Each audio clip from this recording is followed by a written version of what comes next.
નમસ્કાર વિદ્યાર્થી મિત્રો, વિરાણી સાહેબ આપ સર્વનું હાર્દિક સ્વાગત કરે છે। આજે આપણે ધોરણ 12 આંકડાશાસ્ત્ર વિષયમાં ભાગ 1 ની અંદર ચોથું ચેપ્ટર જે છે 12 ગુણનું સામયિક શ્રેણીએ જોઈ રહ્યા હતા। એમાં છેલ્લે આપણે અલગ અલગ ઘટકો જે છે સામયિક શ્રેણીના જે ઘટકો છે એના મુખ્ય બે ઘટકો જે છે આપણે એમની વાત કરતા હતા। એમાં પહેલો ઘટક હતો દીર્ઘકાલીન વધઘટ એટલે કે ટ્રેન્ડ હતો। બીજો આપણે ગઈકાલે જોયું હતું મૌસમી ઘટક સેશનલ મૌસમી ઘટક છે તો એમાં મુખ્ય બે પરિબળો હતા, કુદરતી પરિબળ હતું અને બીજું માનવ સર્જિત પરિબળ હતું। આજે આપણે એનું ત્રીજું મુખ્ય પરિબળ છે તે જોવાના છે ચક્રીય વધઘટ અથવા તો ચક્રીય ઘટક। વધઘટનો કેવું તેની જગ્યાએ શું કહી શકવાનું, ચક્રીય ઘટક આવું કહી દો તો પણ વાંધો નથી। શું હોય છે ચક્રીય ઘટકમાં? સામયિક શ્રેણીમાં સાંભળજો, એક વર્ષથી વધુ સમયગાળામાં થતી લગભગ નિશ્ચિત ઘટક એટલે કે કોઈ ફેરફાર થતો હોય એક જ વર્ષની અંદર તો ચક્રીય ઘટકની અસર છે એમ કહી શકાય હો। એમાં મોસમી ઘટક કરતા થોડીક અલગ છે, ઓછી અનિયમિતતા હોય છે। મોસમી ઘટક કરતા આ ઘટકના લીધે ચલનમાં કેવું હોય છે, ઓછી અનિયમિતતા હોય છે। બીજું કહે છે સાહેબ, આ વધઘટોના આવર્તનનો સમયગાળો 2 થી 10 વર્ષનો હોય છે। ચક્રીય ઘટકો 2 થી 10 વર્ષનો સમયગાળો હોય છે અને વિશિષ્ટ સંજોગોમાં તે 10 થી 15 વર્ષનો પણ હોય। અમુક સમયની અંદર 2 થી 10 વર્ષે હોય ને અમુકમાં 10 થી 15 હોય, પરંતુ સંપૂર્ણ શ્રેણીનો સમયગાળો 40 કે 50 વર્ષથી વધુ હોય તો તેના પ્રમાણમાં ચક્રીય ઘટકના ચલનનો સમય ઓછો હોવાથી આ ઘટક પણ અલ્પકાલીન ઘટક તરીકે જ ઓળખવામાં આવે છે। ખાસ સાંભળીશું મિત્રો, ધંધાકીય પ્રવૃત્તિમાં આવતા તેજી મંદીના ચક્રો, ધંધાકીય પ્રવૃત્તિ હોય એની અંદર કોઈ ફેરફાર થતો હોય, એમાં તેજી આવતી હોય મંદી આવતી હોય ના ચક્રો આ ચલનનું મોટામાં મોટું ઘટક છે। એટલે આપણે અહીંયા કહે છે તેજી મંદી, વેપારી ચક્રો કે ધંધાકીય ચક્રોને કારણે સામયિક શ્રેણીના 1 થી વધુ સમયગાળામાં થતી લગભગ નિયમિત વધઘટને ચક્રીય વધઘટ કહે છે। તેને સંકેતમાં સાયકલિંગ એટલે સીટી વડે ઓળખવામાં આવે છે। સાંભળજો, વસ્તુ જેમ કે તમે સમજો, વસ્તુ ઉત્પાદન હોય, એનો ભાવ હોય, શેરબજારમાં ભાવ, રોકાણ વગેરેની સામયિક શ્રેણીના આ પ્રકારની વધઘટો જોવા મળતી હોય છે। આ વધઘટોના પ્રમાણ અને સમયના અનુમાનના આધારે વેપારીઓ યોગ્ય આયોજન કરી શકે છે, યોગ્ય નિર્ણય લઈ શકે છે કે કેવી વસ્તુઓ હોય છે સાહેબ।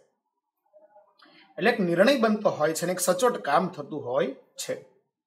ચક્રીય ઘટક કેવી છે, તેજી મંદી, વેપારી ચક્રો કે ધંધાકીય ચક્રોને કારણે સામયિક શ્રેણીમાં 1 વર્ષથી વધુ સમયગાળામાં થતી લગભગ નિયમિત વધઘટને ચક્રીય વધઘટ કહે છે। નિયમિત છે સાહેબ, સ્ટેબલ છે। એક બીજી વાત કરીએ તો યાદચ્છિક ઘટક અથવા અનિયમિત ઘટક। કેવો ઘટકની વાત કરે છે? યાદચ્છિક ઘટક અથવા તો અનિયમિત, રેન્ડમલી છે, કોઈ ફિક્સ નથી કે આમ જ આવું જ, એવું કોઈ ફિક્સ નથી। સામયિક શ્રેણીની ચલની અલ્પકાલીન વધઘટોમાં મોસમી અને ચક્રીય એવા લગભગ નિયમિત ઘટકો ઉપરાંત અનિયમિત યાદચ્છિક ઘટકની અસર પણ જોવા મળે છે, જે ટૂંકા ગાળાની અસર છે। કોઈ આકસ્મિક કે અણધાર્યા કારણસર શ્રેણીની કિંમતો બદલાય તો તે ફેરફારોને યાદચ્છિક ચલન કહે છે। સામયિક શ્રેણીની ચલ રાશિમાંથી વલણ છે, મોસમી ઘટક છે, ચક્રીય ઘટકોની, બરાબર ને? સામયિક શ્રેણીની ચલ રાશિઓમાંથી વલણ છે, મોસમી ઘટક છે, ચક્રીય ઘટકની અસર દૂર કરતા વધતા ઘટકને યાદચ્છિક કે અનિયમિત ઘટક કહે છે। અથવા તો કુદરતી પરિબળો, માનવ સર્જિત પરિબળો, રાજકીય પરિબળો કે કોઈ પણ પ્રકારની આકસ્મિકતાને કારણે સામયિક શ્રેણીની ચલ રાશિ વાયટીમાં થતી સૂચક વધઘટને યાદચ્છિક કે અનિયમિત ઘટક કહે છે। સિમ્પલી બીજી રીતના જોવું હોય તો કુદરતી પરિબળો માનવ સર્જિત પરિબળો, રાજકીય પરિબળો, પોલિટિકલ ફેરફારો થતા હોય, નેચરલી કોઈ ફેરફાર થતો હોય, માણસ સર્જિત ફેરફાર થતો હોય, કૃત્રિમ ફેરફારો જેને કહીએ છીએ, કોઈ પણ પ્રકારની આકસ્મિકતાને કારણે સામયિક શ્રેણીની ચલરાશિ વાયટીમાં થતી સૂચક વધઘટને એટલે ફિક્સ નથી, યાદચ્છિક કે અનિયમિત ઘટક કહે છે. તેને સંકેતમાં આરટી વડે દર્શાવવામાં આવે છે. કોના વડે દર્શાવવામાં આવે છે મિત્રો? આરટી વડે દર્શાવવામાં આવે છે. એટલે ફિક્સ નથી સાહેબ, અચાનક કોઈ ફેરફાર થતો હોય, અમુક વસ્તુઓની અસર નિશ્ચિત હોય છે, ફિક્સ હોય છે, આમાં એવું કઈ હોતું નથી. અને શોર્ટકટમાં તમે એમ કહી દો કે કુલ સામયિક શ્રેણીમાંથી એટલે કે યોગ સામયિક શ્રેણીના યોગની મોડેલમાંથી, કોનામાંથી? મોડેલમાંથી વલણ છે, મોસમી ઘટક છે, ચક્રીય ઘટક છે, આને તમે દૂર કરતા વધતા ઘટકને યાદચ્છિક કે અનિયમિત ઘટક કહે છે. બાદ કરી દઈએ પછી પહેલા આવું કઈ થતું નથી. હવે બીજી એક અગત્યની વાત મારે તમને વિદ્યાર્થી મિત્રો, આ ચારે ટૂંકનોંધ થિયરીમાં ઘણી વખત પૂછાવાની સંભાવના છે તે ધરાવતું હોય છે. એટલે આપણે દરેક વિદ્યાર્થીઓ આમાં થોડુંક એવું ધ્યાન આપીશું કે જેથી કરી આગળના મુદ્દાઓમાં આપણને સરળતાથી સમજી શકાય. એટલે થિયરી પર આ જે આમ નોંધું ટૂંક નોંધું છે એને તમે તૈયાર કરશું તો વધારે સરળતા રહેશે. હવે આપણે વાત કરવી છે સામયિક શ્રેણીના અભ્યાસનું મહત્વ જોવું છે. આપણે શું જોવાના છીએ? સામયિક શ્રેણીના અભ્યાસનું મહત્વ જે છે તે જોવાના છે. ચલ રાશિની કિંમતમાં થતા ફેરફારોની દિશા અને તરાહ જાણી ભૂતકાળમાં દિશા અને તરાહ જાણી ભૂતકાળમાં સમજો પ્રવર્તેલી સ્થિતિ જાણી શકાય છે. કોઈ ચલ રાશિ છે, ભૂતકાળની માહિતી પરથી શ્રેણીની કિંમતમાં સિમ્પલી શું કહે છે સમજો, ભૂતકાળની જે પરિસ્થિતિ છે, જે વયું ગયેલું છે, એની માહિતી પરથી શ્રેણીની કિંમતમાં થતા ફેરફારોની દિશા અને તરાહ જાણી શકાય છે. કેવો ફેરફાર થાય છે, કેવા પ્રકારનો ફેરફાર થાય છે, કઈ રીતે ફેરફાર થાય છે. એટલે ચલ રાશિની કિંમતમાં થતા ફેરફારોની દિશા અને તરાહ જાણવાનું અને ભૂતકાળની જે વસ્તુઓ, ભૂતકાળમાં પ્રવર્તેલી સ્થિતિ, ભૂતકાળમાં શું બન્યું હશે સાહેબ, એ આપણે જાણી શકીએ છીએ. બીજું કહે છે ભવિષ્યની કિંમતોનું પૂર્વાનુમાન કરી શકાય છે. ફ્યુચરમાં જે કિંમતો આવવાની છે, શ્રેણીની કિંમતોમાં કેટલા પ્રમાણમાં ફેરફાર થાય છે તે પરથી ભવિષ્યમાં કેવો ફેરફાર થવાનો છે તે પણ આપણે છે તે વિદ્યાર્થી મિત્રો જાણી શકીએ છીએ. ત્રીજું કહે છે સરકારી તંત્રો છે, વેપારીઓ છે, ઉદ્યોગપતિઓ વગેરેની નીતિ વિષયક નિર્ણયો લઈ ભવિષ્યની યોજનાઓ ઘડવા માટે ઉપયોગી છે. સરકારી તંત્રો, વેપારીઓ, ઉદ્યોગપતિઓ વગેરેની નીતિ વિષયક નિર્ણયો લઈ ભવિષ્યની યોજનાઓ ઘડવા માટે આ વસ્તુ શું છે? ઉપયોગી છે. એટલે એની એક વાત અહીંયા કરવામાં આવેલી છે આપણને. ફ્યુચરની અંદર કેવો ફેરફાર થશે, શું થશે, કેમ થશે તે આપણે અહીંથી જાણી શકીએ છીએ. અને સરકાર છે, વેપારીઓ છે, બિઝનેસમેન છે, બધા એ નિર્ણયો લેવા માટે ખૂબ જ કામમાં આવતું હોય છે.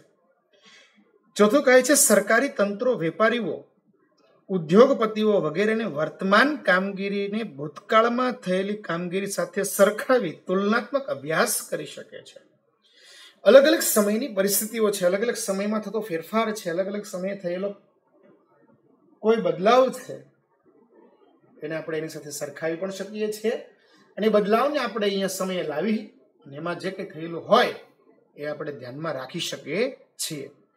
અને બીજી મિત્રો વાત કરે છે સામયિક શ્રેણીનું પૃથ્થકરણ કરો છો. તમે સાંભળજો, શું કરી રહ્યા છો? સામયિક શ્રેણીનું પૃથ્થકરણ કરી રહ્યા હોય અને જે એમાં વસ્તુઓ છે એને ધ્યાનમાં લેતા હોઈએ આપણે, તો કઈ રીતે ધ્યાનમાં લેવાય છે એમની વાત અહીંયા કરવાની છે આપણે.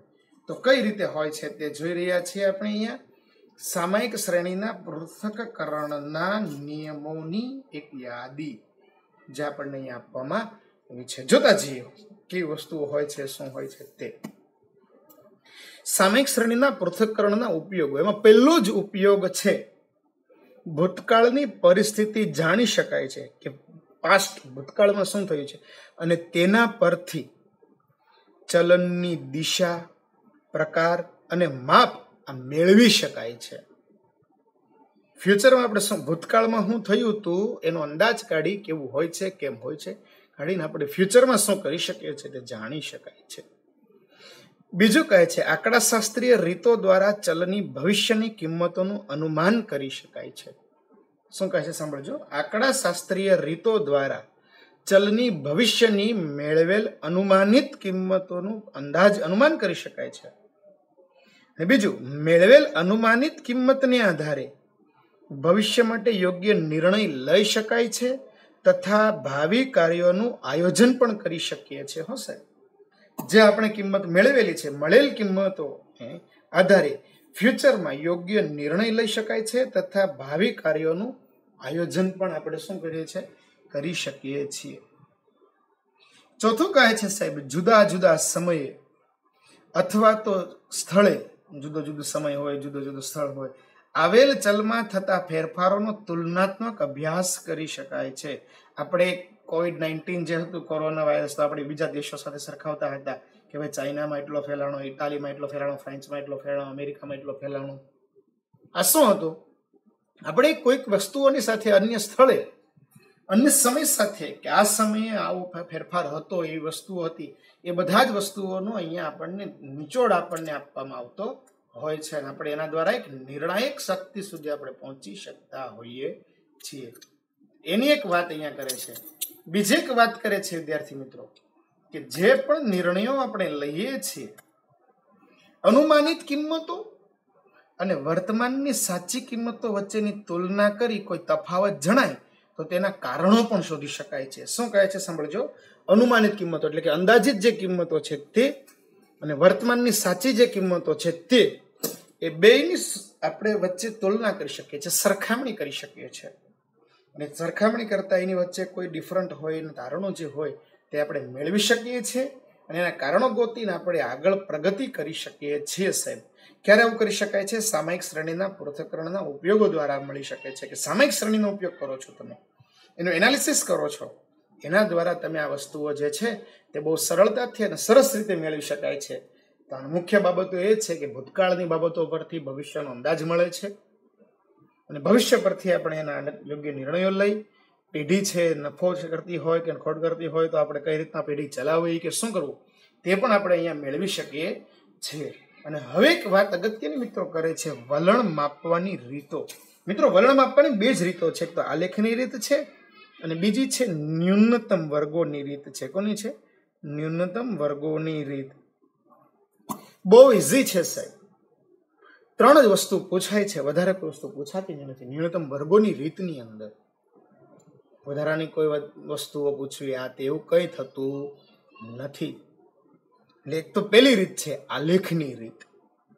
કોની રીત છે? એક તો પહેલી રીત આલેખની રીત અને બીજી રીત છે ન્યૂનતમ વર્ગોની રીત. આપણને ખબર છે મિત્રો, સહસંબંધના ચેપ્ટરની અંદર આપણે જોયું હતું કે આલેખની રીત છે ને વલણ શોધવાની સૌથી સરળ અને એકદમ ઇઝી રીત છે. સૌથી સરળ રીત છે અને એકદમ પાછી ઇઝી પણ છે. બહુ જ ઇઝી છે સાહેબ આ રીત. આપણે આના દ્વારા આપણે ઘણું બધું મેળવી શકીએ છીએ અને અંદાજિત કિંમતો મળી શકતી હોય છે સાહેબો આપણને. આમાંથી જોઈએ આપણે કેટલી ઇઝી છે. વલણ શોધવાની આ રીત સૌથી સરળ છે. અહીં નિરપેક્ષ ચલ એટલે કે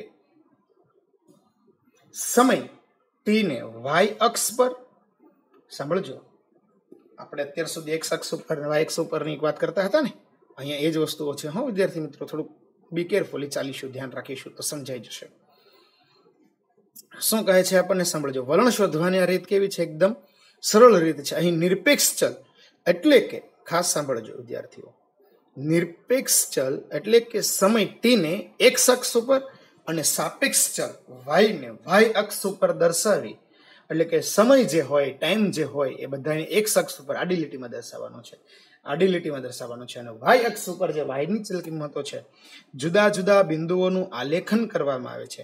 આ બધા જ બિંદુઓને ક્રમશઃ રેખાખંડો વડે જોડવામાં આવે છે. આ પરથી ચલની કિંમતોની વધઘટ જે છે તે જોવા મળે છે. ફરીથી એકવાર શાંતિથી સાંભળીશું વિદ્યાર્થી મિત્રો. શું કહે છે?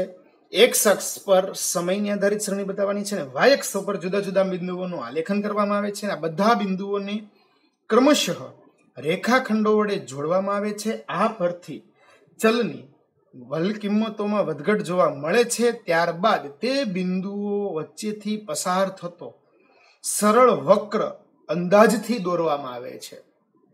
સરળ વક્ર અંદાજથી દોરવામાં આવે છે. આ વક્ર શ્રેણીમાંથી અલ્પકાલીન વધઘટોની અસર અવગણીને વલણ દર્શાવે છે અને દોરેલ વક્ર લંબાવીને ભવિષ્યના અનુમાનો જે છે તે પણ મેળવવામાં આવે છે.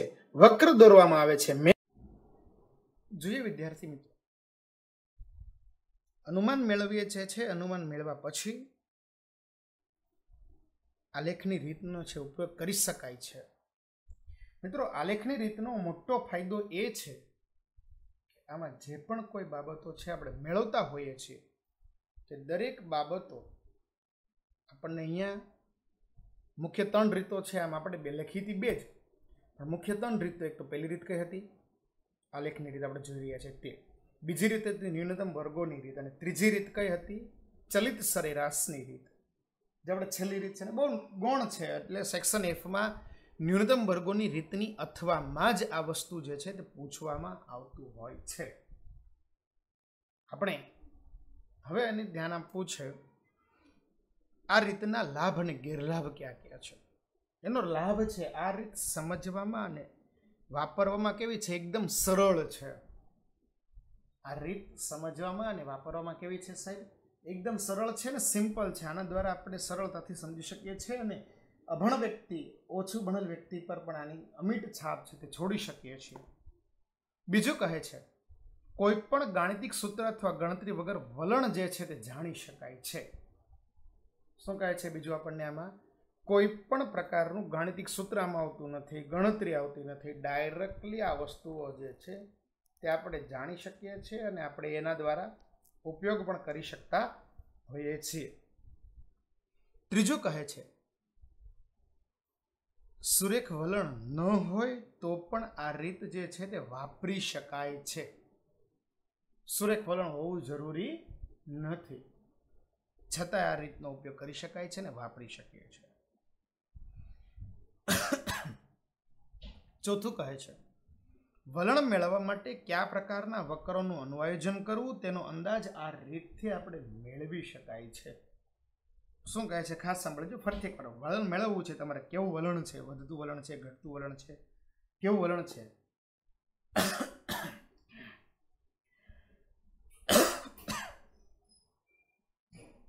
કયા પ્રકારના વક્રોનું અનુઆયોજન કરવું તેનો અંદાજ આ રીતથી આપણે મેળવી શકીએ છીએ.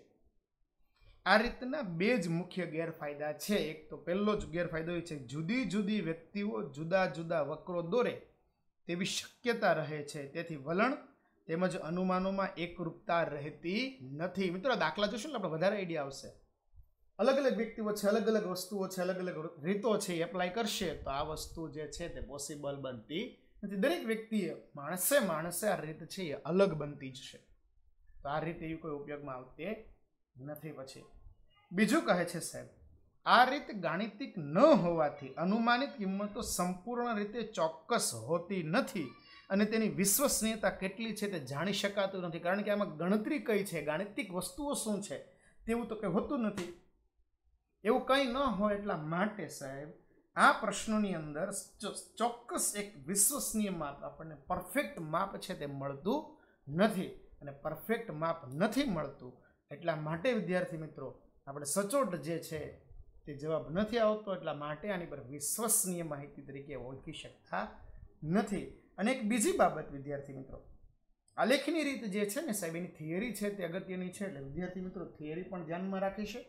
અને પછીના લેક્ચરથી આપણે દાખલાઓની શરૂઆત કરવાના છે. દરેક વિદ્યાર્થીઓ ખાસ આ લેક્ચરની અંદર જેટલી પણ થિયરી ચાલી છે એને લખીને વાંચવાનો પ્રયાસ કરશું અને મોઢે કરવાનો પ્રયાસ કરશું, તો જેથી કરી અને કોઈ પણ જગ્યાએ ક્યાંય પ્રશ્ન ન રહે અને થિયરીના માર્ક્સ છે તે આપણે મેક્સિમમ કવર કરી શકીશું.